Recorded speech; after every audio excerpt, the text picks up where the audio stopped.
இன்றைக்கு தகவல் வருகிறது. என்ன? புஷி ஆனந்த் அந்த கட்சியினுடைய பொதுச் செயலாளர் மாவட்ட செயலாளர்களுடன் இணைய வழியில் கலந்தாலோசனை நடத்தி இருக்கிறார். அந்த கலந்தாலோசனையில் 120 மாவட்ட செயலாளர்களில் 100 பேர் பாஜகவோடு கூட்டணி வைக்கலாம் என்று உறுதி கொடுத்திருக்கிறார்களாம். பாஜக அதிமுகவோடு கூட்டணி வைக்க போகிறாராம் நடிகர் விஜய். இது இன்றைக்கு வருகின்ற தகவல். இதைத்தானே நாம் அன்றிலிருந்து சொன்னோம். என்ன பதில் சொல்ல போகிறார்? பாஜக தன்னுடைய கொள்கை எதிரி என்று சொல்லிக் கொண்டிருந்தாரே, இன்றைக்கு ஒரு தகவல் வெளியாகி இருக்கிறது. என்ன தெரியுமா? தாவேகாவினுடைய தலைமை அலுவலகத்திலிருந்து பாஜகவுடன் கூட்டணி வைத்தால் என்ன பேச வேண்டும் என்று ஒரு ஸ்கிரிப்ட் எழுதி இருக்கிறார்களாம். அந்த ஸ்கிரிப்ட் இணையதளத்தில் கசிந்திருக்கிறது. என்ன கசிய விட்டிருக்கிறார்கள்? பாஜகவுடன் கூட்டணி வைத்தால் திமுகவை வீழ்த்தலாம், அதற்கு பிறகு பாஜகவை விட்டு விலகிவிடலாம் என்று சப்பை கட்ட போகிறார்களாம். ஆதவர்ஜுனான் ஒருத்தர் பேசுறார். துணை முதலமைச்சரும் அவரும் ஒண்டி பேசணுமா? என்னன்னு நலத்திட்டங்கள் கொள்கை குறித்து பேசணுமா? உனக்கு முதல்ல தமிழே ஒழுங்கா பேச வராது. நீ உதயநிதி ஸ்டாலின் சவால் விடுற. தாய்மாமன் சீரு. என்னன்னா முதல்வர் ஸ்டாலின் அப்பான்னு கூப்பிட ஆரம்பிச்சிட்டாங்க. இப்ப தனக்கு ஏதாவது உறவு சொல்லணும். என்ன உறவு சொல்றதுன்னு தெரியல. அதனால அண்ணன் அப்பான்னு இருக்கிற எல்லா உறவையும் ஆட்டைய போட பாக்குறான். ஒரு நல்ல அண்ணன் என்ன செய்திருக்க வேண்டும், நல்ல தாய்மாமன் என்ன செய்திருக்க வேண்டும் என்பதெல்லாம் தாண்டி ஒரு நல்ல கணவன் என்ன செய்திருக்க வேண்டும் என்பதையும் யோசித்து பார்க்க வேண்டும். நான் வந்தால் எல்லாம் மாறிவிடுமாம். நீ இருக்கின்ற உன்னுடைய வீடே மாறாத போது நீ வந்தால் நாடு மாறும் என்ற நம்பிக்கை எங்களுக்கும் இல்லை, மக்களுக்கும் கிடையாது. கமர்ஷியல் சிலிண்டர் கிடைக்கல. நயினார் நாகேந்திரன் பாஜகவினுடைய மாநில தலைவர் பேசுகிறார். என்னன்னு? சிலிண்டர் தட்டுப்பாடு என்று ஒன்று இல்லை என்று சொல்லுகிறார் நயினார் நாகேந்திரன். ஏன்னா அவரே கேஸ் ஏஜென்சி வச்சிருக்கிறாராம், அதனால தட்டுப்பாடு இல்லையா. அப்ப நீ பதுக்கி வச்சிருக்க. மற்ற ஏஜென்சிக்கு போக வேண்டியதை பூரா நீ பதுக்கி வச்சிருக்க. அப்படித்தான் இருக்கும். அங்க போய் பாருங்க, பெட்ரோல் பங்க்ல போய் பாருங்க, விடிய விடிய கியூ நிக்குது. பைக் ஓட்ட முடியாம அத்தனை பேரும் பைக்கை வீட்டுல நிப்பாட்டு நடந்து போறான், பஸ்ல போறான். பாஜகவோடு கூட்டணி வைத்திருப்பவர் சொல்ல வேண்டியதுதானே, மோடி என்னுடைய நண்பர், அவர் தமிழ்நாட்டில் எந்த பிரச்சனையும் வராமல் பார்த்துக் கொள்வார் என்று சொல்ல வேண்டியதுதானே. சொல்லுவதற்கு துணிவிருக்கிறதா? மகாராஷ்டிராவில் 10,000 ரூபாய் போட்டார்கள், கொடுத்த தொகையை திரும்ப கொடு என்று கேட்டார்கள். பீகாரிலே 10,000 ரூபாய் கொடுத்தார்கள், கொடுத்த தொகையை திரும்ப கொடு என்று கேட்டார்கள். கர்நாடகாவிலே 2,000 ரூபாய் கொடுத்தார்கள், 2,000 ரூபாயை கொடுப்பதற்கு வழி இல்லாமல் அந்த அரசு ஸ்தம்பித்து போய் நின்றது. ஆனால் தமிழ்நாட்டில் மாதம் 15ஆம் தேதி ஆனால் ஏடிஎம்ஐ போய் தேர்த்தால் எந்த கவலையும் இல்லாமல் அந்த 1000 ரூபாயை அப்படியே எடுத்துக் கொள்ளலாம் என்ற உரிமையை வழங்கி இருப்பது தமிழ்நாடு அரசினுடைய சாதனை. எப்பவுமே ஒரு கூட்டத்திற்கு வந்தால் அந்த கூட்டத்திற்கு சுற்றி இருக்கக்கூடிய கடைகளை பார்ப்பது வழக்கம். அப்படி பார்க்கும்போது இந்த பக்கம் திரும்பி பார்த்தேன். பிஸ்மில்லா இர்ரஹ்மான் இர்ரஹீம் என்று பெயர் தாங்கி ஒரு கடை இருந்தது. எதிர்த்த வாக்கிலேயே கோவில் இருந்தது. இதே செட்டப்பை ஏற்கனவே பார்த்துருக்கமே அப்படின்னு ஒரு ஞாபகம். தமிழ்நாட்டில் நீங்கள் எங்கே போனாலும் இதை பார்க்க முடியும். ஆனால் உத்தரப்பிரதேசத்திலேயோ அல்லது பீகாரிலேயோ, ஏன் நமக்கு பக்கத்து மாநிலமாக இருக்கக்கூடிய கர்நாடகாவிலேயோ கூட நீங்கள் இது மாதிரியான ஒரு ஒற்றுமையான மக்கள் வாழுகின்ற சூழலை பார்க்க முடியாது. அதை பார்த்ததற்கு பிறகுதான் ஏற்கனவே நம்ம இங்கே வந்திருக்கோம் அப்படின்னு அவரை பார்த்ததுக்கு அப்புறம் தான் நாம் இங்கே ஏற்கனவே பேசி இருக்கிறோம் அப்படின்றதும் ஞாபகத்திற்கு வந்தது. நேற்று யாரெல்லாம் ஃபோன் வச்சிருக்கீங்களோ, யாரெல்லாம் ரெகுலராக நியூஸ் பார்ப்பீங்களோ, எல்லாருக்கும் ஒரு அதிர்ச்சியான நாளாக இருந்திருக்கும். நேற்று காலையிலிருந்து இரவு விவாத நிகழ்ச்சி வரை எல்லா செய்தி தொலைக்காட்சிகளிலும் தொடர்ந்து ஒளிபரப்பாகி கொண்டே இருந்தது என்னவென்றால், தூத்துக்குடியில் ஒரு பாலியல் வன்கொடுமை சம்பவம், சென்னையில் ஒரு பாலியல் வன்கொடுமை சம்பவம் என்று தொடர்ந்து அடுத்தடுத்து தமிழ்நாடு பெண்களுக்கு பாதுகாப்பில்லாத மாநிலமாக இருக்கிறது என்று ஒரு பிரச்சாரத்தை சமூக வலைதளங்களின் மூலமாகவும் செய்தி ஊடகங்களின் மூலமாகவும் தொடர்ந்து பரப்பி கொண்டிருந்ததை பார்க்க முடிந்தது. உள்ளபடியே அந்த செய்தியை பார்க்கின்ற மனிதன் யாராக இருந்தாலும் நெஞ்சு பதைபதைத்திருக்கும். இவ்வளவு சம்பவங்களா? காலையிலிருந்து செய்தி தொலைக்காட்சியை திறந்தால் இவ்வளவு பாலியல் வன்கொடுமை சம்பவங்களா என்று நம் நெஞ்சமெல்லாம் பதறி இருக்கும்.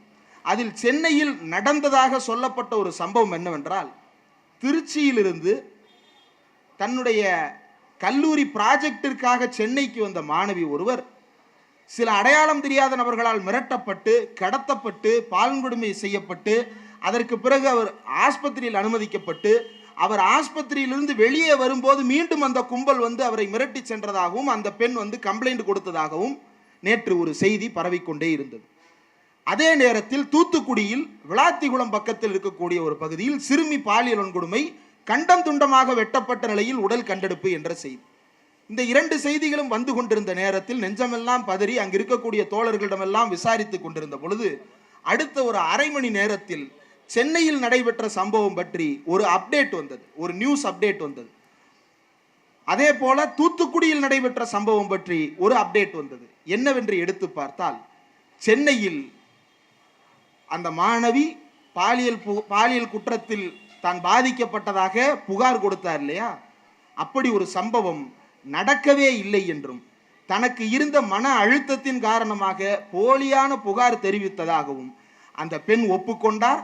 ஆதாரங்கள் அந்த பெண் சொன்ன எல்லா இடங்களிலும் இருக்கக்கூடிய சிசிடிவி காட்சிகளை ஆய்வு செய்து பார்த்தபோது அப்படி ஒரு சம்பவம் நடக்கவே இல்லை என்று நிரூபணமாகி இருக்கிறது. ஆனால் காலையிலிருந்து மாலை வரை அந்த செய்தியை ஒளிபரப்பிக் கொண்டே இருந்த செய்தி நிறுவனங்கள் இப்படி ஒரு சம்பவம் நடக்கவில்லை என்று சொன்னது மக்களுக்கு போய் சேர்ந்ததா, இப்படி ஒரு சம்பவம் நடந்ததாக தகவல் என்று சொன்னது போய் சேர்ந்ததா என்றால், சென்னையில் பாலியல் வன்கொடுமை மாணவி புகார் இதுதான் போய் சேர்ந்ததை தவிர அந்த மாணவி கொடுத்த புகார் போலியானது, அப்படி ஒரு சம்பவம் நடக்கவே இல்லை என்று காவல்துறை சொன்ன அந்த உண்மை செய்தி போய் சேர்ந்ததா என்றால் அந்த உண்மை மக்களுக்கு போய் சேரவில்லை. காரணம் என்ன? அந்த மாணவி காவல் நிலையத்திற்கு போய் புகார் கொடுத்தார். அந்த மாணவிக்கு ஏதோ ஒரு மன அழுத்தம் காரணமாக இருக்கலாம், என்ன சிக்கலில் அவர் தவித்தாரோ தெரியவில்லை. அவர் காவல் நிலையத்திற்கு சென்று புகார் கொடுக்கிறார். அந்த மாணவி பத்திரிகைகளுக்கு வந்து பேட்டி கொடுத்தாரா? இல்லை. மாணவி புகார் தெரிவித்தார் என்று காவல்துறையை சேர்ந்த நண்பர்கள் யாராவது பேட்டி கொடுத்தார்களா? இல்லை. வழக்கறிஞர்கள் யாராவது பேட்டி கொடுத்தார்களா? இல்லை. மாறாக பத்திரிகை நிறுவனங்கள் என்ன செய்கின்றனவென்றால், இப்படி ஒரு புகார் வந்தது என்ற தகவலை மட்டும் வைத்துக்கொண்டு அந்த மாணவிக்கு இப்படி ஒரு வன்கொடுமை நடந்துவிட்டது என்று காலையிலிருந்து செய்தி. ஆனால் அந்த செய்தி பொய் என்று தெரிந்ததற்கு பிறகு நாங்கள் சொன்ன தகவல் பொய் என்று மறுப்பு செய்தி வெளியிட்டார்களா என்றால் இல்லை. பொய் என்று காவல்துறை தகவல். காலையில வந்து மாணவி புகார், அந்த புகார் பொய் என்று காவல்துறை தகவல். காவல்துறை காலையில உனக்கு தகவல் கொடுத்துச்சா? பாலியல் வன்கொடுமை நடந்திருக்கு, நீ நியூஸ் போடுன்னு காவல்துறை உனக்கு தகவல் கொடுத்துச்சா? அப்போ உனக்கு எப்படி அந்த செய்தி வந்து சேர்ந்தது? கேள்வி நம்பர் 1. இரண்டாம் கேள்வி, தூத்துக்குடி மாவட்டத்தில் விளாத்திகுளம் பக்கத்தில் இருக்கக்கூடிய ஒரு கிராமத்தில் மாலை 6 மணிக்கு வீட்டிலிருந்து வெளியேறிய பெண் வரவில்லை. +2 படித்த மாணவி, தேர்வு எழுதி முடித்துவிட்ட இளம்பெண், வீட்டிலிருந்து வெளியே சென்றவள் திரும்ப வரவில்லை. என்ன ஆனது என்று பரிதவித்துக் கொண்டிருந்த பொழுதே செய்தி ஊடகங்களில் அந்த மாணவியினுடைய உடல் கண்டந்துண்டமாக வெட்டப்பட்ட உடல் மீட்டெடுப்பு என்று போட்டார்கள். கண்டந்துண்டமாக உடல் வெட்டப்பட்டிருக்கிறதா என்றால் யாராக இருந்தாலும் கேட்ட மாத்திரத்தில் நெஞ்சு கொதிக்கும்.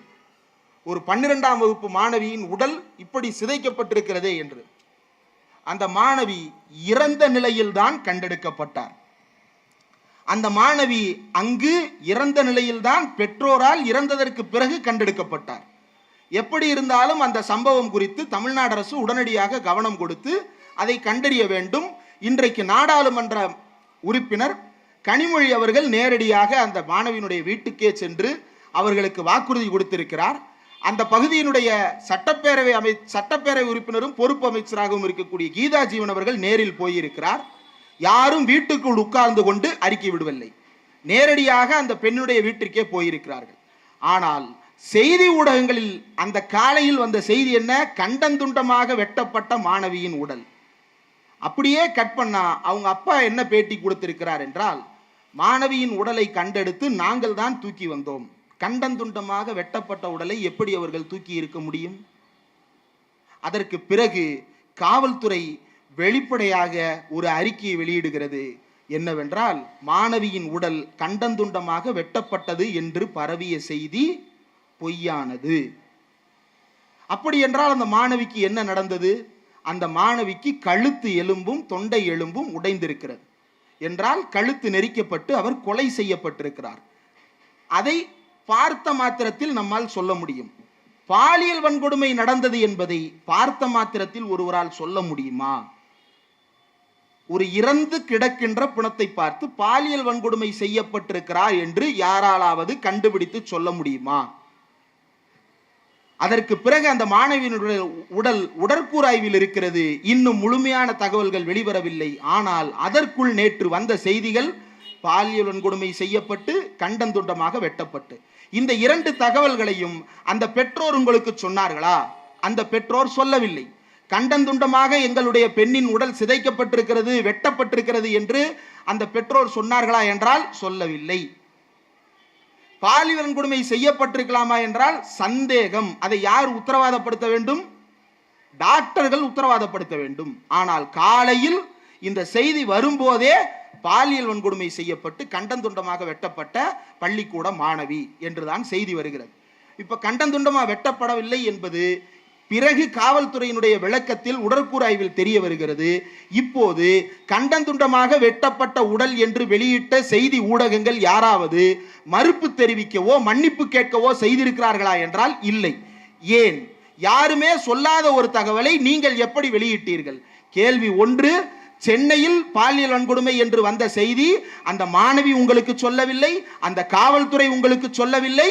அவர் பாலியல் வன்கொடுமை செய்யப்பட்டாரா என்பது பற்றி எந்த விதமான சாட்சியங்களும் இல்லை. அந்த பெண்ணினுடைய புகார் காவல் நிலையத்திற்கு வருகிறது. இது உங்களுக்கு எப்படி வந்தது? இதை யாரை கேட்டு நீங்கள் வெளியிட்டீர்கள்? ஒன்று.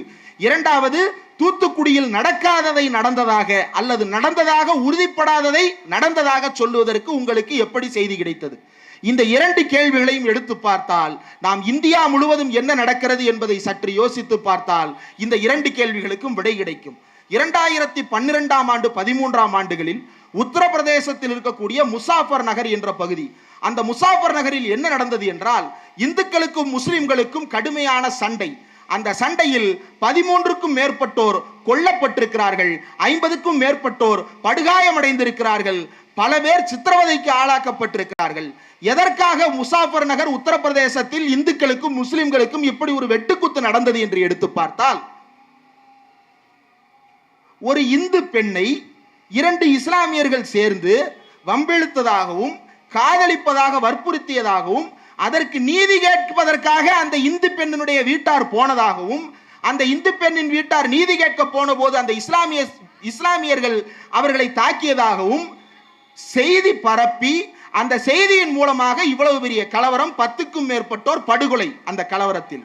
ஆனால் அதற்கு பிறகு ஆய்வு செய்து பார்க்கும் பொழுது முசாஃபர் நகரில் 2013இல் பரவிய அந்த வீடியோ 2012இல் பாகிஸ்தானில் எடுக்கப்பட்டது. அப்படி ஒரு சம்பவம் முசாஃபர் நகரில் நடக்கவே இல்லை என்பது பிற்பாடு கண்டறியப்படுகிறது. முசாஃபர் நகரில் நடக்காத ஒரு சம்பவத்தை வைத்து செய்திகளை வெளியிட்டு அந்த செய்திகளின் மூலமாக கலவரத்தை தூண்டி அந்த கலவரத்தின் மூலமாக 10க்கும் மேற்பட்டவர்கள் கொல்லப்பட்டது மட்டுமல்ல, 111க்கும் மேற்பட்ட பெண்கள் பாலியல் ரீதியாக வன்கொடுமை செய்யப்பட்டிருக்கிறார்கள். யாரால்? இந்துக்களுக்கு ஆபத்து என்று ஓடி வந்த இந்துத்துவ அயோக்கியர்களால் 111 பேர் பாலியல் ரீதியாக வன்கொடுமை செய்யப்பட்டிருக்கிறார்கள். இப்போது வரை அதில் ஒருவர் மீது கூட நடவடிக்கை எடுக்கப்படவில்லை. இப்போது வரை அதில் ஒருவர் மீது கூட நடவடிக்கை எடுக்கப்படவில்லை. ஒரு செய்தியை வெளியிடும் போது எவ்வளவு விஷயங்களை நாம் யோசித்து பார்க்க வேண்டி இருக்கிறது. தொலைக்காட்சிகளில் செய்தியை பார்க்கின்ற யாருக்கும் முசாஃபர் நகரில் இதே போல பாலியல் வன்கொடுமை நடந்ததாகவும் அதன் மூலமாக சிலர் கொல்லப்பட்டதாகவும் சம்பவங்கள் வெளியாகி இருக்கிறது. அது பொய் என்று பிறகு கண்டுபிடிக்கப்பட்டது. ஆனால் அது பொய் என்று கண்டுபிடிக்கப்படுவதற்கு உள்ளாக பல பேர் கொல்லப்பட்டிருக்கிறார், பல பேர் பாலியல் ரீதியாக துன்புறுத்தப்பட்டிருக்கிறார்கள் என்பதெல்லாம் கண்டுபிடிக்கப்படுகிறது என்றால், தமிழ்நாட்டில் இப்படி ஒரு செய்தியை பரப்புகிறார்கள். அந்த செய்தியில் எந்த விதமான உண்மை தன்மையும் இல்லை என்றால், இந்த செய்தியை வெளியிட்டவர்களுடைய நோக்கம் என்ன என்பதை சற்று சிந்தித்து பாருங்கள். உண்மையிலேயே பெண்களுடைய பாதுகாப்பு குறித்து பேசுபவன் ஒருவன் என்ன செய்ய வேண்டும் என்றால், அது உண்மைதானா என்பதை ஆராய்ந்ததற்கு பிறகுதானே சொல்ல வேண்டும். இங்கு எத்தனையோ பெற்றோர் வந்திருக்கிறார்கள். சற்று யோசித்து பாருங்கள். நீங்கள் சென்னையில் இருக்கிறீர்கள். சென்னையிலிருந்து திருச்சிக்கு உங்கள் வீட்டில் ஒரு பள்ளிக்கூடம் முடித்து கல்லூரியில் பயிலுகின்ற மாணவி இருக்கிறார். அந்த மாணவி திருச்சிக்கு வேலைக்கு போகிறார். திருச்சியில் சென்னையிலிருந்து திருச்சிக்கு வேலைக்கு போன பெண்ணுக்கு பாலியல் வன்கொடுமை என்ற செய்தியை பார்த்த மாத்திரத்தில் உங்களுக்கு என்ன வரும்? பயம் வரும். அது எந்த பெண், யாருக்கு நடந்தது என்ற அச்சம் வரும். இந்த அச்சம் வர வேண்டும் என்பது யாருடைய நோக்கமாக இருக்கிறது என்றால், பாஜகவினுடைய நோக்கமாக இருக்கிறது, சங் பரிவார் கும்பலுடைய நோக்கமாக இருக்கிறது. உண்மையிலேயே ஒரு சம்பவம் நடக்கிறது என்றால் அந்த சம்பவத்திற்கு தமிழ்நாடு அரசு உடனடியாக நடவடிக்கை எடுப்பதற்கான எல்லா வேலைகளையும் செய்கிறது. நேற்று கூட தூத்துக்குடியில் அந்த பாலியல் வன்கொடுமை சம்பவம் என்று சொல்லப்பட்ட அந்த மாணவியினுடைய கொலை விவகாரத்தில் ஒரு அனைத்து மகளிர் காவல் நிலையத்தில் இருக்கக்கூடிய ஒரு பெண் காவல் ஆய்வாளர் அந்த பெண்ணை பற்றி தரக்குறைவாக பேசினார் என்று புகார் வந்ததை அடுத்து உடனடியாக அவர் பணியிடை நீக்கம் செய்யப்பட்டிருக்கிறார். அவருடைய பதவி பறிக்கப்பட்டிருக்கிறது. அவர் சஸ்பெண்ட் ஆகி இருக்கிறார். இந்த சஸ்பெண்டான செய்தி எத்தனை பேருக்கு கொண்டு போய் சேர்க்கப்பட்டது என்றால் இல்லை. ஆக இதை எதற்காக இந்த ஊடகங்கள் செய்திகளாக தொடர்ந்து வெளியிட்டுக் கொண்டிருக்கிறார்கள் என்றால், அவர்களுடைய நோக்கம் ஒன்றுதான். என்ன? தமிழ்நாட்டில் பெண்களுக்கு பாதுகாப்பு இல்லை என்ற தோற்றத்தை உருவாக்க வேண்டும் என்று. இது மட்டுமல்ல, கடந்த ஒரு மாதத்தில் இது போன்ற நூற்றுக்கணக்கான போலி செய்திகள் வாட்ஸ்அப் மூலமாகவும் பேஸ்புக் மூலமாகவும் தொடர்ந்து பரப்பப்பட்டு கொண்டே இருக்கிறது. இது எதனுடைய உண்மை தன்மையையும் இந்த ஊடகவியலாளர்கள் என்று தங்களை தாங்களே சொல்லிக் கொள்ளுகின்ற வெகுஜன ஊடகங்கள் என்று சொல்லிக் கொள்ளுகின்ற டிவி தொலைக்காட்சிகள் யாராவது ஆய்வு செய்கிறார்களா என்றால் இல்லை. எந்த உண்மையையும் அவர்கள் ஆய்வு செய்வது கிடையாது. மறுபடியும் மறுபடியும் உங்கள் மத்தியில் பயத்தை தூண்ட வேண்டும் என்பதுதான் அவர்களுடைய ஒரே நோக்கமாக இருக்கிறது. தமிழன் யாரை பார்த்து பயப்பட வேண்டும்? தமிழன் யாரை பார்த்து அச்சப்பட வேண்டும்? தமிழன் யாரை பார்த்தால் தள்ளி நிற்க வேண்டும்? சற்று யோசித்து பாருங்கள். ஒரு மதவாத வெறி கொண்ட ஒருவனை பார்த்தால் தமிழன் பயப்பட வேண்டும். ஒரு சாதி வெறி பிடித்த ஒருவரை பார்த்தால் தமிழன் பயப்பட வேண்டும். ஒரு ஆணாதிக்க சிந்தனை கொண்ட ஒருவனை பார்த்தால் தமிழன் பயப்பட வேண்டும். இந்த ஆணாதிக்க சிந்தனை கொண்ட, மதவாத சிந்தனை கொண்ட, சாதி வெறி சிந்தனை கொண்டவர்கள் எங்கு இருக்கிறார்கள் என்பதை யோசித்து பாருங்கள். இப்படிப்பட்டவர்கள் எல்லாம் முழுக்க முழுக்க என்டிஏ என்று சொல்லுகின்ற பாஜக கூட்டணியில் அடைக்கலமாகி இருக்கிறார்கள். எனக்கு முன்னால் ஒரு நிகழ்ச்சியை நடத்திய தோழர்கள் பேசினார்கள். கரூரில் 41 பேர் செத்து போனார்கள். செத்து போனவர்களை நேரில் பார்க்க கூட ஒருவர் வரவில்லை என்று. கரூரில் மட்டுமல்ல, அதற்கு பிறகு நடந்த கூட்டங்களிலும் பல பேர் செத்து போயிருக்கிறார்கள். யாருடைய சாவு வீட்டுக்கும் நடிகர் விஜயோ அவர் கட்சியினுடைய பொதுச் செயலாளரோ நேரில் போய் கேதம் விசாரிக்க கூடவில்லை. தூத்துக்குடியில் ஒரு சம்பவம். அந்த தூத்துக்குடியினுடைய நாடாளுமன்ற உறுப்பினர் கனிமொழி நேரில் போய் நிற்கிறார். அந்த பகுதியினுடைய சட்டமன்ற உறுப்பினர் கீதா ஜீவன் நேரில் போய் நிற்கிறார். ஆனால் தன்னுடைய கட்சிக்காரன் ஒருவன் செத்து போனான் என்ற செய்தி தெரிந்தும் கூட வீட்டுக்கு போய் பார்க்காமல் தடித்தனமாக வீட்டுக்குள்ளேயே படுத்து கிடக்கிறார்கள் என்றால் அவர்கள் எப்படிப்பட்டவர்கள்? தமிழ்நாடு எப்படிப்பட்ட மாநிலமாக இருந்தது? 1956-57 தந்தை பெரியார் ஒரு போராட்டத்தை அறிவிக்கிறார். என்ன போராட்டம்? அரசியலமைப்பு சட்டத்தில் சாதியை பாதுகாக்கிறார்கள், அந்த சாதியை பாதுகாக்கின்ற பிரிவுகளை எல்லாம் நாம் நீக்க வேண்டும் என்று அரசியலமைப்பு சட்டத்தை திருத்த சொல்லி அதில் இருக்கக்கூடிய தனக்கு விரோதமான பகுதிகளை எரித்து தந்தை பெரியார் போராட்டத்தை நடத்துகிறார். அந்த போராட்டத்தில் திருச்சியில் பல பேர் கைது செய்யப்பட்டார்கள். தந்தை பெரியாரும் கைது செய்யப்பட்டார். திருச்சியில் கைது செய்யப்பட்டவர்களில் 2 பேர் சிறைச்சாலையிலேயே அடி, உதை, சித்திரவதையின் காரணமாக, உணவின்மையின் காரணமாக அங்கேயே செத்து போனார்கள். மணல்மேடு வெள்ளைச்சாமியும் பட்டுக்கோட்டை ராமசாமியும். இந்த 2 பேர் செத்து போனதற்கு பிறகு அந்த உடலை வாங்குவதற்காக அவர்களுடைய சொந்தக்காரர்கள் போய் அந்த சிறைச்சாலை வாசலிலே நிற்கிறார்கள். சிறைச்சாலை வாசலிலே நின்று அந்த சொந்தக்காரர்களிடம் காவல்துறை என்ன சொன்னது தெரியுமா? செத்து போனவர்களை நாங்கள் உள்ளுக்குள்ளேயே அடக்கம் செய்து விட்டோம், எங்க ஜெயிலுக்குள்ளேயே அடக்கம் பண்ணிட்டோம் அப்படின்னு சொல்றாங்க. காவல்துறையினரின் இந்த சொல்லை கேட்டு அதிர்ந்து போன உடனேயே சென்னையில் இருந்து ஆசிரியர், அன்னை மணியம்மையார், எம்.ஆர். ராதா 3 பேரும் காரில் கிளம்புகிறார்கள். எம்.ஆர். ராதாவுடைய காரில் கிளம்புகிறார்கள். போன உடனேயே அந்த உடலை உள்ளுக்குள்ளேயே புதைத்து விட்டார்கள் என்ற செய்தியை கேள்விப்பட்ட அன்னை மணியம்மையார் உடனடியாக எம்.ஆர். ராதாவுடன் சென்னைக்கு மீண்டும் அந்த காரிலேயே திரும்புகிறார். சென்னைக்கு வந்து காமராஜரை நேரில் பார்த்து, நாங்கள் உயிரோடு அனுப்பியவர்களை பிணமாக கூட எங்கள் கையில் தரமாட்டீர்களா என்று கேட்டவுடன் காமராஜர், தவறு நடந்து விட்டது தாயே என்று வருந்தி உடலை ஒப்படைக்க சொல்கிறேன் என்று ஒப்படைக்க சொன்னார். மீண்டும் அன்னை மணியம்மையார் சென்னையிலிருந்து காரிலேயே திருச்சிக்கு வருகிறார். திருச்சிக்கு வருவதற்குள்ளாக உடலை எடுத்து ஊர்வலம் கிளம்பி விட்டது. காவல்துறை வந்து தடுக்கிறது, ஊர்வலம் போகக்கூடாது என்று. ஊர்வலம் தானே போகக்கூடாது, நான் உட்காருவதற்கு எந்த தடையும் இல்லையே என்று திருச்சி தில்லை நகரில் ரோட்டிலேயே உட்கார்ந்து 1.5 லட்சம் பேரோடு தர்ணா செய்தார் அன்னை மணியம்மையார். அந்த கூட்டத்தை பார்த்து அரண்டு போன போலீசார் அதற்கு பிறகு அத்தனை பேரும் ஊர்வலத்தை நடத்துங்கள், யாரும் உட்காராதீர்கள் என்று ஊர்வலம் நடந்தது. அதற்கு பிறகு அந்த 2 பேருடைய உடலும் நல்லடக்கம் செய்யப்பட்டது. இது தன்னுடைய கட்சிக்காரனை காப்பாற்றுவதற்காக ஒரு கட்சி செய்ய வேண்டிய வேலை, மனித உரிமையை காப்பதற்காக ஒரு கட்சி செய்ய வேண்டிய வேலை. உன்னுடைய கட்சிக்காரன் 41 பேர் செத்து போயிருக்கிறான். செத்தவனுடைய இளவு வீட்டுக்கு கருமாதி சோறு திங்க கூட நீ வர வேண்டாம், கேதம் கேட்பதற்கு கூட வருவதற்கு உனக்கு எது தடையாக இருக்கிறது? உன்னுடைய பண்ணையார்த்தனம் தடையாக இருக்கிறது, உன்னுடைய சினிமா பிம்பம் தடையாக இருக்கிறது. திமுகவில் இப்படி ஒருவர் இறந்தால் திமுகவினுடைய தலைவர் சும்மா இருப்பாரா? அதிமுகவில் நடந்தால் அதிமுக தலைவர் தான் சும்மா இருப்பாரா? ஆனால் விஜய் சும்மா இருக்கிறார். ஏன் சும்மா இருக்கிறார்? கேட்டால் அவர் நடிகராம், கூட்டம் வருமாம். சென்னையில் அவருக்கு 3 வீடுகள் இருக்கிறது. ஒரு வீட்டில் தான் கூட்டம் இருக்கிறது. இன்னொன்று மாடி வீடு ஒன்று வைத்திருக்கிறார், பென்ட் ஹவுஸ் என்று பெயர். அந்த பென்ட் ஹவுஸ், அந்த பென்ட் ஹவுஸ் எங்க இருக்குன்னு யாருக்காவது தெரியுமா? கடலை பார்த்த மேனிக்கு இருக்கிற அந்த பென்ட் ஹவுஸ் எங்க இருக்கிறது என்று எந்த தாவேகா காரனுக்காவது தெரியுமா? தெரியாது. ஏன் தெரியாது? ரகசியம் காக்கப்படுகிறது. அந்த பென்ட் ஹவுஸ் வாசலில் யாராவது 10 பேர் போய் நின்று நீங்கள் பார்த்திருக்கிறீர்களா? பார்க்க முடியாது. ஏன்? அவர் நினைத்தால் அவர் எங்கிருக்கிறார் என்பதை மறைத்துக் கொள்ள முடியும். ஆனால் அவர் மறைக்க விரும்பவில்லை. நான் வருகிறேன் என்று தகவல் சொல்லிவிட்டு ஆளை திரட்ட வைத்துவிட்டு அதற்கு பிறகு கிளம்பி போனால் கூட்டம் வரும். ஒரு சினிமாவை போலவே நிஜத்தையும் வாழ்வதற்காக முயற்சி செய்து கொண்டிருக்கிறார்கள். இது தமிழ்நாட்டிற்கு மிக மிக ஆபத்தானது, மிக மிக மோசமானது. இது தமிழர்களை என்ன செய்யும்? தன்னுடைய கட்சிக்காரன் சாவுக்கே வராத ஒருவர் நாளைக்கு ஆட்சிக்கு வருகிறார் என்றால் வர முடியாது. வந்தால் தமிழன் சாவுக்கு எட்டி பார்ப்பார் என்று நினைக்கிறீர்களா? கிடையாது, நிச்சயம் மாட்டார். இன்றைக்கு தகவல் வருகிறது, இந்த தாவேகாவினுடைய தலைவர் நடிகர் விஜய் பாஜகவிற்கு ஆதரவாக செயல்படுகிறார். பாஜகவின் மதவாத போக்குகளை கண்டித்து பேச மறுக்கிறார். பாஜகவினுடைய அயோக்கியத்தனங்களை வெளிப்படையாக பேச மறுக்கிறார் என்று நாம் கண்டித்த போது, பாஜகவின் பி டீம் என்று இந்த தாவேகாவையும் நடிகர் விஜயையும் நாம் கண்டித்த போது பல பேர் கேட்டார்கள், அவர்தான் பெரியாரை பேனரிலே வைத்திருக்கிறாரே, அவர் எப்படி பாஜகவின் பி டீம் ஆவார் என்று கேட்டார்கள். இன்றைக்கு தகவல் வருகிறது, என்ன? ஆனந்த விகடன் செய்தி வெளியிட்டிருக்கிறது.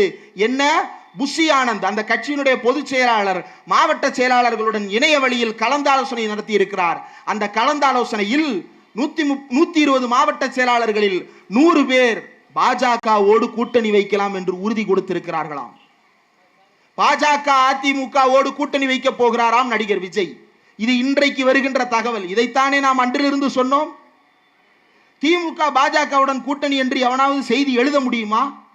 முடியாது. ஏன் முடியாது? அப்படி ஒன்று நடந்தால், அப்படி ஒன்று நடப்பது என்பது அப்படி ஒன்று நடப்பதற்கு வாய்ப்பே இல்லை.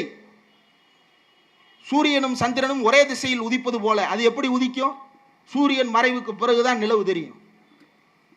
ஆக அப்படி ஒன்று நடக்காது. ஆனால் நடக்கிறது என்கின்ற சந்தேகத்திற்கு இடம் இருப்பது மட்டுமல்ல, நடக்கிறது என்று ஆனந்த விகடன் தலைப்பிட்டு இன்றைக்கு கட்டுரை வெளியிட்டிருக்கிறது. என்ன பதில் சொல்ல போகிறார்?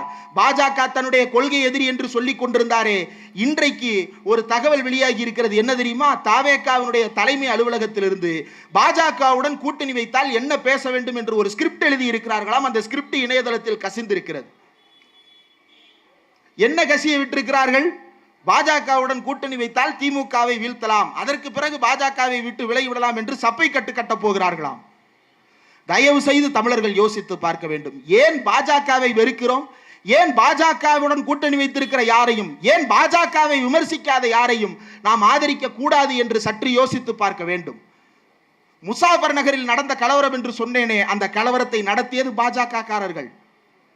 முசாஃபர் நகரில் நடந்த கலவரம் மட்டுமல்ல, இந்தியா முழுவதும் கலவரம் நடந்த ஊர்களில் எல்லாம் பாஜக காலூன்றி இருக்கிறது. அவர்களுடைய வேலையே கலவரத்தை தூண்டுவதுதான். இந்த கலவரத்தை தூண்டும் பேர்வழிகள் தமிழ்நாட்டிலும் கலவரத்தை தூண்ட பார்க்கிறார்கள். அதனுடைய ஒரு வழியாகத்தான் இந்த நடிகரை அவர்கள் பயன்படுத்திக் கொள்ள நினைக்கிறார்கள். தமிழ்நாட்டில் பாஜக ஏன் வரக்கூடாது என்பதற்கு நாம் சற்று யோசித்து பார்க்க வேண்டும். இங்கே இந்துக்களும் இஸ்லாமியர்களும் எந்த விதமான வேறுபாடும் இல்லாமல் வாழ்ந்து கொண்டிருக்கிறோம். இதோ இந்த பக்கம் இஸ்லாமியர்களுடைய கடை இருக்கிறது, இந்த பக்கம் இந்துக்களுடைய கடை இருக்கிறது. யாராவது ஒருத்தர் முஸ்லிம் அப்படின்னு அன்னைக்காவது நினைச்சிருப்பாங்களா? நினைச்சு கூட பார்த்திருக்க மாட்டாங்க.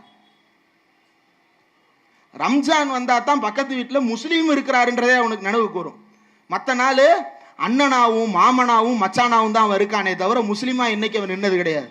இவனும் இந்துவா என்னைக்கும் போய் நின்னது கிடையாது.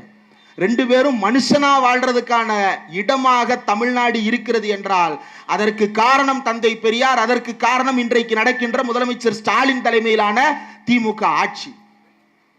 இந்த ஆட்சி இல்லாமல் போயிருந்தால் எத்தனை மதக்கலவரங்கள் இந்த தமிழ்நாட்டில் நடந்திருக்கும் என்பதை நம்மால் கணக்கு பார்க்க முடியாது. புதுக்கோட்டையில் ஒரு மாணவி இறந்தார். அந்த மாணவி சாவுக்கு மதமாற்றம் காரணம் என்று பொய் சொன்னார்கள். கலவரம் செய்வதற்காக ஆளை திரட்டினார்கள். தமிழ்நாடு அரசு, இன்றைக்கு இருக்கக்கூடிய திமுக கண்காணிப்பாக இல்லாமல் போயிருந்தால் அந்த நேரத்தில் பெரும் கலவரத்தை அவர்கள் நடத்தி இருப்பார்கள். கள்ளக்குறிச்சியில் ஒரு மாணவி இருந்தார். அதை வைத்து கலவரம் செய்ய பார்த்தார்கள். தமிழ்நாடு அரசு தடுத்து நிறுத்தியது. திருப்பரங்குன்றத்தில் மதத்தை வைத்து கலவரம் செய்ய பார்த்தார்கள். தமிழ்நாடு அரசு தடுத்து நிறுத்தியது. எங்கெல்லாம் மதக்கலவரம் செய்ய பார்க்கிறார்களோ அங்கெல்லாம் தமிழ்நாடு அரசு தானே முன்னின்று தடுத்து நிறுத்தி தமிழர்களுடைய மத உணர்வை காப்பாற்றி இருக்கிறது, தமிழர்களுடைய மனித நேயத்தை காப்பாற்றி இருக்கிறது தமிழ்நாடு அரசு. அதனால்தான் தமிழ்நாட்டில் மு.க. ஸ்டாலின் ஆட்சி தொடர வேண்டும் என்று நாம் பேசுகிறோம். தொடரட்டும், சாதனைகள் என்று போட்டிருக்கிறார்களே, எது சாதனை? தமிழ்நாட்டில் பாஜக காலூன்ற விடாமல் செய்தது திமுகவினுடைய சாதனை. தமிழ்நாட்டினுடைய மதவெறிக்கு இடமில்லை என்று சொன்னது திமுகவினுடைய சாதனை. திருப்பரங்குன்றம் மலை மேலே இருக்கக்கூடிய தர்காவை உடைக்க போகிறேன் என்று கிளம்பியவர்களை ரோட்டிலேயே தடுத்து நிறுத்தியது திமுகவினுடைய சாதனை. தமிழ்நாட்டிலே அண்ணாமலை வகையராக்கள் இனி ஒருபோதும் அண்ணாந்து பார்க்க முடியாது என்கின்ற நிலையை உருவாக்கியது திமுகவினுடைய சாதனை. தமிழ்நாட்டிலே பாஜக என்கின்ற பெயரை உச்சரித்து யார் வந்தாலும் அவர்களை ஒதுக்கி தள்ள வேண்டும் என்ற நிகழ்த்தியது அது திமுகவினுடைய சாதனை. தமிழ்நாட்டிற்கு வரவேண்டிய நிதியை ஒன்றிய அரசு கொடுக்கவில்லை என்றால் தமிழ்நாடே அந்த நிதியை கொடுத்து கல்வியில் எந்த பாதகமும் வராமல் அந்த திட்டத்தை நிறைவேற்றும் என்று அறிவித்தது தமிழ்நாட்டில் திமுகவினுடைய சாதனை. இந்தியாவிலேயே இன்றைக்கு முதன் மாநிலமாக தமிழ்நாடுதான் மகளிருக்கு உரிமை தொகை என்ற 1000 ரூபாயை வழங்கி இருக்கிறது. இந்த 1000 ரூபாயை வழங்கியது சாதனை அல்ல, அதை உரிமை தொகையாக வழங்கியதுதான் திமுக அரசினுடைய சாதனை. இதற்கு பிறகு அறிவித்த மாநிலங்கள் இதைவிட அதிக தொகை கூட கொடுத்திருக்கிறார்கள். கொடுத்த தொகையை திரும்ப கொடு என்று கேட்டிருக்கிறார்கள். மகாராஷ்டிராவில் 10,000 ரூபாய் போட்டார்கள், கொடுத்த தொகையை திரும்ப கொடு என்று கேட்டார்கள். பீகாரிலே 10,000 ரூபாய் கொடுத்தார்கள், கொடுத்த தொகையை திரும்ப கொடு என்று கேட்டார்கள். கர்நாடகாவிலே 2,000 ரூபாய் கொடுத்தார்கள், 2,000 ரூபாயை கொடுப்பதற்கு வழி இல்லாமல் அந்த அரசு ஸ்தம்பித்து போய் நின்றது.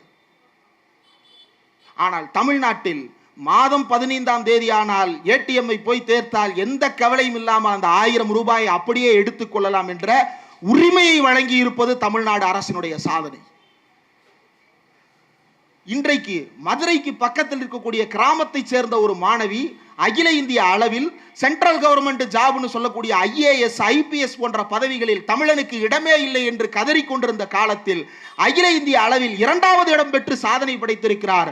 தமிழ்நாடு அரசாங்கம் வழங்கிய நான் முதல்வன் திட்டத்தின் கீழ். இன்னும் பல பேருக்கு தெரியாத ஒரு திட்டத்தை சொல்கிறேன்.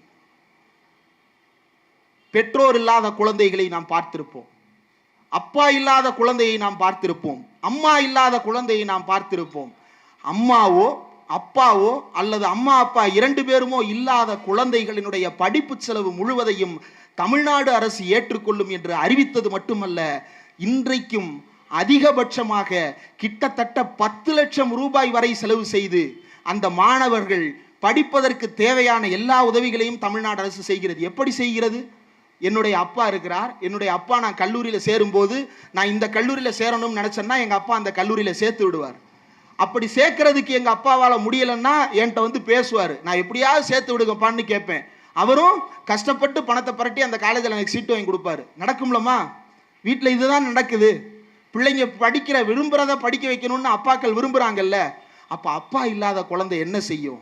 அப்பா இல்லாத குழந்தை கிடைக்கிற இடத்துல படிக்கணுமா? கூடாது. அந்த குழந்தைக்கு அப்பாவா நான் இருக்கேன். அந்த குழந்தை எந்த காலேஜில் படிக்கணும்னு ஆசைப்படுதோ அந்த காலேஜிலேயே சீட்டு வாங்கி கொடுக்கணும்னு அன்புக்கரங்கள்னு திட்டம் வழங்கி இருக்கிறது தமிழ்நாடு அரசு. தமிழ்நாடு முழுக்க மாணவர்கள் படித்து பயன்பெற்றுக் கொண்டிருக்கிறார்கள். கல்லூரிக்கு போகின்ற பெண்களுடைய உதவிக்காக மாதந்தோறும் 1000 ரூபாய் உதவித்தொகை. மாணவர்களுடைய உரிமைக்காக மாணவர்களுக்கு தமிழ் புதல்வன் திட்டம், மகளிருக்காக கலைஞர் மகளிர் உரிமை தொகை. சரி, இதுவெல்லாம் போகிறது என்றால் விடியல் பயணம் என்று இன்றைக்கு பேருந்து போக்குவரத்தை பெண்களுக்கு இலவசமாக கட்டணமில்லாமல் மாற்றி வழங்கி இருக்கிறது இந்த அரசு. ஏன் கட்டணமில்லாத போக்குவரத்தை அவ்வளவு பேசுகிறோம் என்றால், இன்றும் கிராமப்புறங்களில் தன்னுடைய அம்மா வீட்டுக்கு போகணும்னா கூட தன்னுடைய புருஷன்ட்ட 15 ரூபாய் அவன்கிட்ட ஒரு நாள் நின்று கால் கடுக்க நின்று 100 ரூபா டெய்லி செலவு கொடுக்குறாருன்னா இன்னொரு 15 ரூபா சேர்த்து கொடுங்க, எங்கள் அம்மாவை பார்த்துட்டு வந்துடுறேன்னு கெஞ்சிட்டு இருக்கிற சூழ்நிலை இருக்கிறது. அதை மாற்ற வேண்டும். எப்படி மாற்றுவது? இன்றும் கிராமப்புறங்கள் மட்டுமல்ல, நகர்ப்புறங்களிலும் வேலைக்கு செல்லக்கூடிய பெண்கள், தினக்கூலிக்கு செல்லக்கூடிய பெண்கள் என்ன செய்வார்கள்? நீங்க காலையில பார்த்துருக்கலாம், கூலி சந்தை அப்படின்னு எல்லா ஊர்லையும் ஒரு இடம் இருக்கும். 5 முக்கு ரோடு, 3 முக்கு ரோடு, 4 முக்கு ரோடுன்னு ஏதாவது ஒரு 5 லைட்டு ஏதாவது ஒரு இடத்துல காலையில வந்து விடிய காலையில கையில ஒரு சாப்பாட்டு வாளியை வச்சுக்கிட்டு கூடையில கொத்து வேலைக்கு தேவையான சாமான்களை வச்சுட்டு ஆண்களும் பெண்களும் கூட்டமா நிற்பாங்க. வர்ற கான்ட்ராக்டர் வந்து கூலிக்கு ஆள் பிடிச்சி ஏத்திட்டு போவார். அன்னைக்கு கான்ட்ராக்டர் வரல, அன்னைக்கு வேலை இல்லை அப்படின்னா திரும்பி போகணும். எப்படி திரும்பி போறது? கையில காசு இருக்காது, என்ன செய்யறது? எந்த கவலையும் தேவையில்லை. தமிழ்நாடு அரசு விடியல் பயண பேருந்து விட்டிருக்கிறது, நிம்மதியாக வீடு போய் சேரலாம் என்று அந்த மகளிர் எந்த விதமான தயக்கமும் இல்லாமல் எங்கும் போய் வருவதற்கான சுதந்திரத்தை உருவாக்கி தந்திருக்கிறது. இது கஷ்டப்படுகின்ற வீடுகளுக்கு மட்டும்தானா? இல்லை. ஐடி கம்பெனியில வேலை பார்ப்பவர்கள் கூட தினமும் எதற்காக 60 ரூபாய் விரயம் செய்ய வேண்டும்? மகளிர் விடியல் பயண பேருந்தில் செல்லலாம் என்று அந்த பேருந்துக்காக காத்திருந்து அந்த பேருந்தில் பயணிக்கிறார்கள். இந்த சுதந்திரத்தை தமிழ்நாடு அரசு உருவாக்கி தந்தால் எடப்பாடி பழனிசாமி சொல்கிறார் ஆண்களுக்கும் இலவச பேருந்து. ஏற்கனவே பெண்களுக்கு இலவச பேருந்து, திருநங்கைகளுக்கு இலவச பேருந்து, மாற்றுத்திறனாளர்களுக்கு இலவச பேருந்து. மீதி இருக்கிறது யாரு? ஆண்கள், குழந்தைகள். குழந்தைகளுக்கு பஸ் பாஸ் கொடுத்தாச்சு, மீதி இருக்கிறது ஆண்கள். அப்ப அவர் என்ன சொல்லியிருக்கணும்? அனைவருக்கும் இலவச பேருந்துன்னு சொல்லியிருக்கணும், அல்லது பேருந்து போக்குவரத்து இலவசம்னு சொல்லியிருக்கணும். இது ஒரு அறிவுள்ளவர் யோசிப்பது. ஆமாவா இல்லையா? ஆனா எடப்பாடி ஆண்களுக்கும் இலவசம். ஏன் ஆம்பளை பிடிச்சிட்டே தொங்குறீங்க? ஆம்பளை ஏன்? ஆண்கள் ஓட்டு போட்டு தங்களை தேர்ந்தெடுக்க வேண்டும் என்று எடப்பாடி விரும்புகிறார் போல. அவருக்கு நன்றாக தெரியும், அம்மையார் ஜெயலலிதாவினுடைய மரணத்திற்கு பிறகு தன்னுடைய கட்சியில் இருந்த பெண்கள் ஓட்டுக்கள் திமுகவுக்கு மாறிவிட்டது. எப்படி மாறிவிட்டது? விடியல் பயண திட்டத்தின் மூலமாக, கலைஞர் மகளிர் உரிமை திட்டத்தின் மூலமாக, புதுமை பெண் திட்டத்தின் மூலமாக, தமிழ் புதல்வன் திட்டத்தின் மூலமாக, அன்புக்கரங்கள் திட்டத்தின் மூலமாக, பெண்களின் சுய உதவி குழுக்களின் மூலமாக இன்றைக்கு வாக்குகள் எல்லாம் திமுகவின் பக்கம் மாறுகிறது. பெண்கள் வாக்குகளை இனி வாங்கவே முடியாது என்று உணர்ந்து கொண்ட எடப்பாடி பழனிசாமி ஆண்களுக்கும் இலவச பேருந்து. அந்த பேருந்து எதற்காக அவர்களுக்கு கட்டணம் இல்லாமல் வழங்கப்படுகிறது என்கின்ற அடிப்படை அறிவு கூட இல்லாமல் ஒருவர் யோசிக்கிறார். இன்னொருவர் தாய்மாமன் சீரு. இப்ப என்னன்னா, முதல்வர் ஸ்டாலின் அப்பான்னு கூப்பிட ஆரம்பிச்சிட்டாங்க. இப்ப தனக்கு ஏதாவது உறவு சொல்லணும், என்ன உறவு சொல்றதுன்னு தெரியல. அதனால அண்ணன் அப்பான்னு இருக்கிற எல்லா உறவையும் ஆட்டைய போட பார்க்குறான். ஒரு நல்ல அண்ணன் என்ன செய்திருக்க வேண்டும், நல்ல தாய்மாமன் என்ன செய்திருக்க வேண்டும் என்பதெல்லாம் தாண்டி ஒரு நல்ல கணவன் என்ன செய்திருக்க வேண்டும் என்பதையும் யோசித்து பார்க்க வேண்டும். கட்டிய மனைவி கண்கலங்கி நிற்கிறாள், எனக்கு வீட்டில் வசிக்க இடம் தர மறுக்கிறார் என்று, எனக்கு சொத்துக்களை பிரித்து தர மறுக்கிறார் என்று, என்னுடைய பிள்ளைகளை வாழ விடாமல் செய்கிறார் என்று கட்டிய மனைவி நிற்கிறார். அந்த கட்டிய மனைவி கண்கலங்கி கோர்ட்டில் நிற்கிறார். ஆனால் இவர் பகுமானமாக, நீங்க இதே தெருவில் திமுக கூட்டம் பார்த்திருப்பீங்க, அதிமுக கூட்டம் பார்த்திருப்பீங்க, இந்த தெருவில் பல கட்சிகளுடைய கூட்டம் பார்த்திருப்பீங்க. அந்த கட்சிக்காரங்க, குறிப்பா திமுக காரங்க இந்த பகுதியில் இருக்கிறாங்கன்னா, இந்த பகுதியில் ஒருத்தர் கல்யாணம் அப்படின்னா அந்த கல்யாண வீட்டுக்கு மாவட்ட உறுப்பினர் போய் நிற்பார், மாவட்ட செயலாளர் போய் நிற்பார், எம்எல்ஏ கூப்பிட்டா போய் நிற்பார், இந்த பகுதி பிரதிநிதி போய் நிற்பார். அம்பானி வீட்டு கல்யாணத்துக்கு மட்டும்தான் அவர் போவாரா? ப்ரொடியூசர் வீட்டு கல்யாணத்துக்கு மட்டும்தான் போவாரா? ஆனா நடிகர் விஜய் ப்ரொடியூசர் வீட்டு கல்யாணத்துக்கு மட்டும்தான் போவாரு, கட்சிக்காரன் கல்யாணத்துக்கு போக மாட்டார். வாரத்துக்கு 3-4 கல்யாண வீட்டுக்கு போறார் முதலமைச்சர் ஸ்டாலினும் துணை முதலமைச்சர் உதயநிதி ஸ்டாலினும். கட்சிக்காரங்க வீட்டு கல்யாணத்துக்கு யார் போய் கூப்பிட்டாலும் அந்த கல்யாண வீட்டுக்கு போய் நின்று மரியாதை செஞ்சுட்டு வர்றாங்க. ஆனா எந்த கட்சிக்காரருடைய நிகழ்ச்சிக்காவது அவர் வந்து நின்று பார்த்திருக்கிறீர்களா? கட்சிக்காரன் வீட்டுக்கே வராத ஒருவர் எப்படி மக்களை தேடி வருவார்? வரமாட்டார்.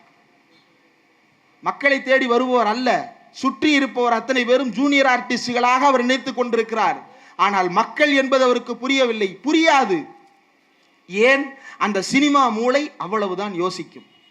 தமிழ்நாடு எந்த அளவிற்கு இன்றைக்கு மாறி இருக்கிறது என்பதை பிற மாநிலங்களோடு ஒப்பிட்டு பல்வேறு தரவுகள் பேசுகிறார்கள், எத்தனையோ அறிஞர்கள் பேசுகிறார்கள். ஆனால் இவர்கள் வந்து என்ன கண்டுபிடிச்சிருக்கிறான் அப்படின்னா, திமுகவும் பாஜகவும் கூட்டணியில் இருக்கான், திமுகவும் பாஜகவும் கள்ள கூட்டணியில் இருக்கிறது அப்படின்னு யார் சொல்றா?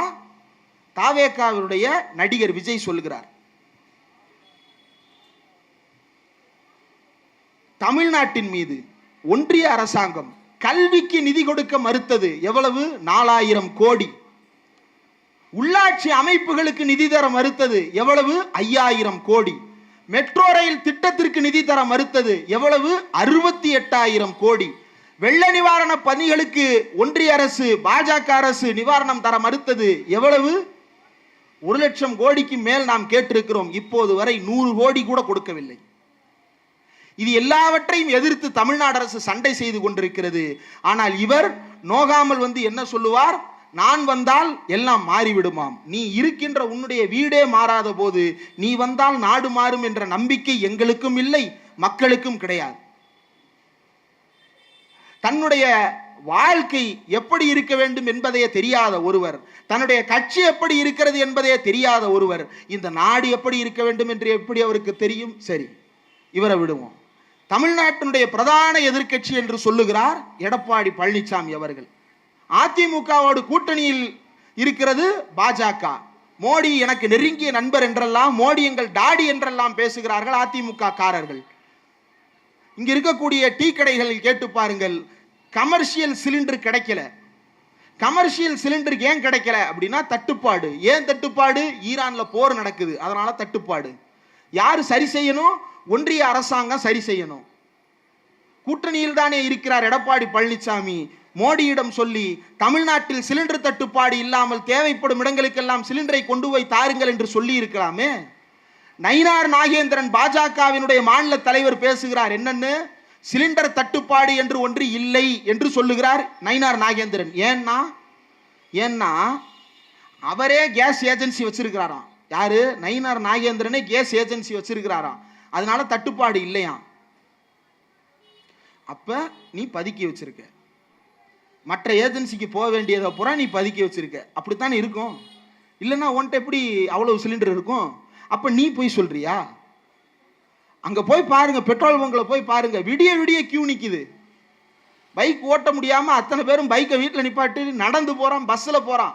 ஏன்? தட்டுப்பாடு வந்துருமோன்ற பயம். எடப்பாடி பழனிசாமி பாஜகவோடு கூட்டணி வைத்திருப்பவர் சொல்ல வேண்டியது தானே, மோடி என்னுடைய நண்பர், அவர் தமிழ்நாட்டில் எந்த பிரச்சனையும் வராமல் பார்த்துக் கொள்வார் என்று சொல்ல வேண்டியது தானே. சொல்லுவதற்கு துணிவிருக்கிறதா?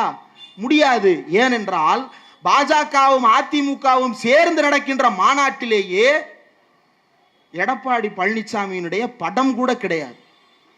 முதலமைச்சர் ஸ்டாலின் சொன்னார், அதிமுக ஒருவேளை அடுத்து தேர்தலில் தோற்று போகும் பொழுது பாஜக அதிமுகவினுடைய பொதுச் செயலாளராக எடப்பாடி பழனிசாமியை மாற்றிவிடும் என்று சொன்னார். சொன்னபோது பல பேர் அது எப்படிங்கன்னு யோசிச்சாங்க.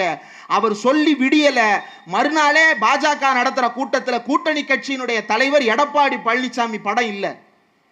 தந்தை பெரியாரின் படம் கிழித்து எறியப்பட்டிருக்கிறது. நல்ல வேலை, எடப்பாடி பழனிசாமி அவர்களுக்கு கோடி நன்றிகள். தயவு செய்து பெரியார் படத்தை இனிமேல் மாட்டாதீங்க. பாஜகவோட கூட்டணி வச்சுக்கிட்டு பெரியார் படத்தை எந்த தைரியத்தில் மாற்றீங்கன்னு தெரியல. தமிழ்நாட்டில் இப்படி எதிர்க்கட்சிகள் என்கின்ற பெயரில் மக்களுக்கு எதிரான அரசியலை பேசிக் கொண்டிருக்கிறார்கள். தமிழ்நாட்டில் மக்களுக்கான அரசியலை பேச வேண்டும் என்றால் தமிழ்நாட்டிற்கு அரசியல் பேசுவதற்கு பொருளாதாரம் வேண்டும். பொருளாதாரம் இருந்தால்தான் திட்டங்களை நிறைவேற்ற முடியும். திட்டங்களை நிறைவேற்ற வேண்டும் என்றால் பொருளாதாரம் வேண்டும். அந்த பொருளாதாரத்தை ஒன்றிய அரசு தடை செய்கிறது. அதை பெற்றுக் கொடுங்கள் என்று கேட்டால் நடிகர் விஜயும் பேச மாட்டார், எடப்பாடி பழனிசாமியும் பேச மாட்டார். மு.க. ஸ்டாலின் வீட்டு பிரச்சனையாது. அவர் கோர்ட்டுக்கு அலைகிறார், அவர் ஆளுநர் மாளிகைக்கு அலைகிறார், அவர் நாடாளுமன்றத்திற்கு அலைகிறார், அவர் குடியரசுத் தலைவரிடம் அலைகிறார், அவர் மோடியை சென்று பார்த்து அலைகிறார், கடிதம் எழுதி எழுதி அலைகிறார். இவ்வளவும் கேட்டும் ஒன்றிய அரசு தரம் இருக்கிறது என்றால் தமிழன் எதிர்க்க வேண்டியது அந்த பாஜகவை. அந்த பாஜகவை பற்றி கேள்வியை கேட்காத தாவேகா போன்ற தற்குறிகளை கேட்க வேண்டுமே தவிர தமிழன் யாரை ஆதரிக்க வேண்டும் என்பதில் தெளிவாக இருப்பான். தமிழன் இன்றைக்கு மட்டுமல்ல, 2019 எடுத்த முடிவில் இப்போது வரை மாறவில்லை. 2019 திமுக கூட்டணிக்கு வெற்றி, 2021 திமுக கூட்டணிக்கு வெற்றி, 2024 திமுக கூட்டணிக்கு வெற்றி, அடுத்து 2026 திமுக கூட்டணி தமிழர்கள் வெற்றி பெற வைப்பார்கள் என்கின்ற நம்பிக்கை இருக்கிறது. ஏனென்றால் இது பெரியார் மண். யாராவது ஒரு எதிர்க்கட்சிக்காரர்கள் அதிமுக திராவிட கட்சி என்று சொல்லுகிறதே, தாவேகா திராவிட கட்சி என்று சொல்லுகிறார்களே, அவர்கள் யாராவது தந்தை பெரியாரை பற்றி பேசி இருக்கிறார்களா? அண்ணல் அம்பேத்கரை பற்றி பேசி இருக்கிறார்களா? அல்லது பெரியாரையும் அம்பேத்கரையும் இழிவுபடுத்துகின்ற பாஜகவை கண்டித்துத்தான் பேசி இருக்கிறார்களா என்றால் இல்லை. பெரியாரை ஏற்காத ஒரு கட்சி தமிழ்நாட்டில் ஆட்சிக்கு வர முடியாது என்கின்ற தலைவிதியை பேரறிஞர் அண்ணா 1967 உருவாக்கி விட்டார். அதற்கு பிறகு அந்த தலையெழுத்தை மாற்றுவதற்கு வேறு யாருக்கும் தகுதியோ துணிவோ அல்லது நேர்மையோ கிடையாது. ஏனென்றால் தமிழர்களினுடைய வழி தந்தை பெரியாரின் வழி, தமிழர்களுடைய வழி அண்ணல் அம்பேத்கருடைய வழி, தமிழர்களுடைய வழி பொது உடைமை வழி. தமிழர்கள் எப்படி வாழ வேண்டும் என்பதை தமிழர்கள் கற்றுக்கொண்டிருக்கிறார்கள். எப்படி வாழ வேண்டும்? நல்லிணக்கமாக வாழ வேண்டும், அமைதியாக வாழ வேண்டும் என்பதுதான் தமிழர்களுடைய ஆசை, விருப்பம் எல்லாம். அந்த அமைதியை சிதைக்கின்ற வகையில், நல்லிணக்கத்தை சிதைக்கின்ற வகையில் கொலைபாதக செயல்களை எல்லாம் தொடர்ந்து நடத்தி கொண்டிருக்கின்ற என்டிஏ கூட்டணி தமிழ்நாட்டிற்கு தேவையில்லை. தாவேகா கட்சி, தற்குறி கட்சி நமக்கு தேவையில்லை. நாம் தமிழர் போன்ற ஜாம்பிக்கள் நமக்கு தேவையில்லை. நமக்கு தேவை வளர்ச்சி, நமக்கு தேவை சாதனைகள், நமக்கு தேவை முன்னேற்றம். அந்த முன்னேற்றமும் சாதனைகளும் வளர்ச்சியும் தமிழ்நாட்டிற்கு வேண்டும் என்றால் தமிழ்நாட்டில் திமுக ஆட்சி தொடர வேண்டும். முதலமைச்சராக மு.க. ஸ்டாலினே தொடர்ந்து நீடிக்க வேண்டும். அப்போதுதான் தமிழ்நாட்டினுடைய எதிர்காலத்தில் நம்முடைய தலைமுறையினர் நிம்மதியாக வாழ முடியும். எனக்கு அச்சம் இருக்கிறது, நான் பெறப்போகும் குழந்தை நிம்மதியாக வாழுமா என்கின்ற அச்சம் எனக்கு இருக்கிறது. எப்போது என்னுடைய குழந்தை நிம்மதியாக வாழ முடியும்? காவி கும்பல் இல்லாத நாட்டில் என்னுடைய குழந்தை நிம்மதியாக வாழ முடியும். சர்வாதிகாரிகள் இல்லாத நாட்டில் என்னுடைய குழந்தை நிம்மதியாக வாழ முடியும். பாசிசம் இல்லாத நாட்டில் இந்த குழந்தை நிம்மதியாக வாழ முடியும். இந்த பாசிசம் வீழ்த்தப்படுவதற்கு, சர்வாதிகாரம் வீழ்த்தப்படுவதற்கு, மோடி அரசு வீழ்த்தப்படுவதற்கு ஸ்டாலின் தமிழ்நாட்டில் ஆட்சியாளராக தொடர வேண்டும். சிலர் கேட்பார்கள், தமிழ்நாட்டில் தேர்தல் நடக்கிறது, ஏன் டெல்லியை பற்றி பேசுகிறீர்கள் என்று. தமிழ்நாட்டில் தான் தேர்தல் நடக்கிறது. தமிழ்நாடு இந்தியாவின் ஒரு பகுதியாகத்தானே இருக்கிறது. இவர்கள் எதுவும் தமிழ்நாட்டை பிரித்து கொண்டு போய்விட்டார்களா அல்லது பிரித்து கேட்பதற்கான நோக்கம் இருக்கிறதா என்பதை அவர்கள் தான் தெளிவுபடுத்த வேண்டும். தமிழ்நாடு இன்றைக்கும் இந்தியாவின் பகுதியாக இருக்கிறது. இந்தியாவின் பகுதியாக இருக்கிறது என்றால் தமிழ்நாட்டிற்கு இந்தியாவின் பிற மாநிலங்களுக்கு என்ன உரிமை இருக்கிறதோ அதே உரிமை தமிழ்நாட்டிற்கு இருக்கிறது. உத்தரப்பிரதேசத்திற்கு போகின்ற காசு தமிழருடைய காசாக இருக்கக்கூடாது என்பது அல்ல. தமிழனுக்கு போக மீதியை கொடுங்கள். தமிழ்நாடு ₹1 ஒன்றிய அரசுக்கு கொடுக்கிறது என்றால் மீதி 50 காசு கூட தமிழ்நாட்டுக்கு கிடைக்கிறது. வெறும் 28 பைசா தான் திரும்ப கிடைக்குது. தமிழ்நாடு ₹1 ஒன்றிய அரசாங்கத்துக்கு கொடுத்தா வெறும் 28 பைசா திரும்ப கிடைக்கிறது. ஆனால் உத்தரப்பிரதேசம் ₹1 கொடுத்தால் அவர்களுக்கு ₹2.50 காசு கிடைக்குது. பீகாருக்கு ₹2.75 கிடைக்குது. யார் அப்ப வீட்டு காசு? தமிழனுடைய அப்ப வீட்டு காசு. நீங்களும் நானும் வரி செலுத்துற காசு. நாம வரி செலுத்தலையா? இன்கம் டாக்ஸ் மட்டும்தான் வரியா? கிடையாது. போய் ஒரு கடையில பில்ல வாங்குங்க, ஜிஎஸ்டி போட்டிருக்கானே. நீங்க வாங்குற டீ தூளுக்கு ஜிஎஸ்டி இருக்கு, நீங்க வாங்குற பாக்கெட் பாலுக்கு ஜிஎஸ்டி இருக்குது, நீங்க வாங்குற எல்லா சமையல் பொருட்களுக்கும் ஜிஎஸ்டி இருக்குது, எல்லா அடிப்படை அத்தியாவசிய பொருட்களுக்கும் ஜிஎஸ்டி இருக்குது. இப்படி எல்லார்ட்டிருந்து வரியை சுரண்டி ஒன்றிய அரசாங்கம் பீகாருக்கும் உத்தரப்பிரதேசத்துக்கும் பிரிச்சு கொடுத்துக்கிட்டு இருக்கு. என் காசை எனக்கு கொடுன்னு கேட்கறதுக்கான தைரியமும் தெம்பும் யாருக்கு இருக்கு? ஒரே ஒருத்தருக்கு தான் இருக்கு.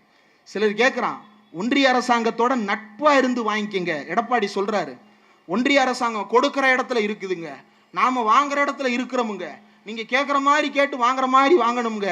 நீ மானம் இல்லாமல், ரோஷம் இல்லாமல், ஈனம் இல்லாமல் ஒன்றிய அரசாங்கத்திடம் கூட்டணிக்கு தொண்ணாந்து கொண்டு உட்கார்ந்து இருக்கலாம். தமிழன் அப்படிப்பட்டவன் அல்ல, மானம் உள்ளவன், ரோஷம் உள்ளவன். தமிழனுடைய அடிப்படை குணத்தை திமுக வைத்திருக்கிறது. திமுகவுக்கு மானம் இருக்கிறது, ரோஷம் இருக்கிறது. ஒன்றிய அரசாங்கத்திடம் என் அப்பன் வீட்டு காசை ஏண்டா திருடுகிறாய் என்று திரும்ப கேட்கிறது. உங்க வீட்டு பணத்தை நீங்க திருட கொடுத்துட்டு எதிர்கட்சிக்கார தமிழ்நாட்டில் இருக்கக்கூடிய எதிர்கட்சிகள் எல்லாவற்றையும் பாருங்கள். திமுகவை பார்த்து ஏன் பாஜகவை எதிர்க்கிறாய், ஏன் பாஜகவை எதிர்க்கிறாய் என்றுதான் கேட்கிறார்கள். இப்போது அத்தனை பேரும் பாஜகவின் கைக்குழுக்களாக மாறிவிட்டு திமுகவை நோக்கி கேட்கிறார்கள். திமுக பாஜகவை எதிர்க்கிறது என்றால் திமுகவிற்கு மானம் இருக்கிறது, சொரணை இருக்கிறது. அந்த சொரணை தமிழனுக்கு இருக்கிறது. அதனால்தான் திமுகவிற்கு தொடர்ந்து ஓட்டு போட்டு ஜெயிக்க வைக்கிறான். திமுகவை மோடிக்கு எதிராக ஒரு ஆயுதமாக தமிழன் பயன்படுத்துகிறான். திமுக இருக்கும் வரை தமிழன் பாதுகாப்பாக இருப்பான் என்ற நம்பிக்கையில் தமிழன் வாழ்ந்து கொண்டிருக்கிறான். தமிழன் மட்டுமல்ல, இந்தியாவில் மதங்கள் ஒற்றுமையாக இருக்க வேண்டும், சாதிகளுக்குள் சமத்துவம் நிலவ வேண்டும் என்று விரும்புகின்ற அத்தனை மக்களும் திமுக ஆட்சிக்கு வர வேண்டும் என்று விரும்புகிறார்கள். உத்தரப்பிரதேசத்தில் இருக்கக்கூடிய கட்சியினுடைய தலைவர் திமுக ஆட்சிக்கு வர வேண்டும் என்று சொல்லுகிறார். மகாராஷ்டிராவில் இருக்கக்கூடிய கட்சியின் தலைவர் திமுக ஆட்சிக்கு வர வேண்டும் என்று சொல்லுகிறார். பீகாரில் இருக்கக்கூடிய ஒரு தலைவர் தேஜஸ்வி யாதவ் என்று பெயர், அவர் தேர்தலில் நிற்கிறார். அவரே ஒரு முதலமைச்சர் வேட்பாளர். அவர் தேர்தல் பிரச்சாரத்திற்கு போன போது பத்திரிகையாளர் கேட்கிறார், இந்தியாவிலேயே சிறந்த முதலமைச்சர் யார் என்று கேட்கிறார். அதற்கு தேஜஸ்வி யாதவ் என்ன சொன்னார் தெரியுமா?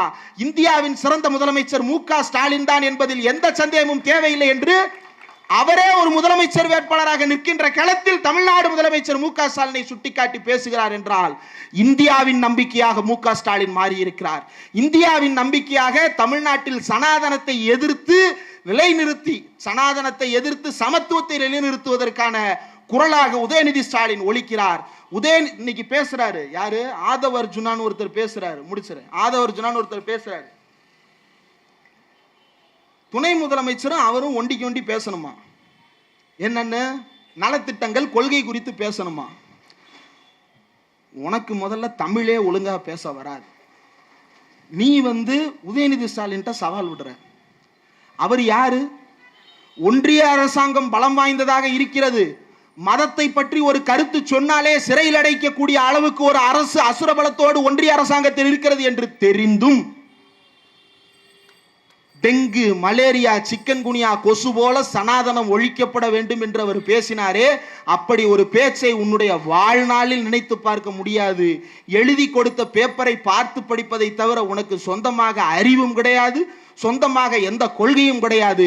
உன்னுடைய கொள்கையெல்லாம் தமிழ்நாட்டில் ஓட்டை பிரிப்பது, உன்னுடைய கொள்கையெல்லாம் பாஜகவை காப்பாற்றுவது. ஆனால் தமிழனுடைய கொள்கை அதுவல்ல.